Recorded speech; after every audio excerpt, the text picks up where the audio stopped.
বন্ধুরা শুনো, আজ আমি তোমাদের শোনাবো তাসলিমা আর মলির গল্প। একটা সত্যিকারের বন্ধুত্বের গল্প। তাসলিমা ছিল খুব চুপচাপ, বই পড়তে ভালোবাসত।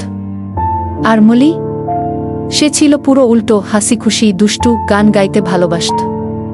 দুজন দুই রকম হলেও স্কুলের প্রথম দিনেই তাদের বন্ধুত্ব হয়ে যায়। একদিন ক্লাসের সবাই মলিকে নিয়ে হাসাহাসি করছিল তার পুরনো জামা নিয়ে। তাসলিমা সামনে গিয়ে বলল, তোমরা জামা দেখো, আমি মলির মনটা দেখি। ও আমার সবচেয়ে প্রিয় বান্ধবী। সেদিন থেকে তারা হয়ে যায় অদ্ভুত জুটি, একজন নরম, আরেকজন ঝাঝালো।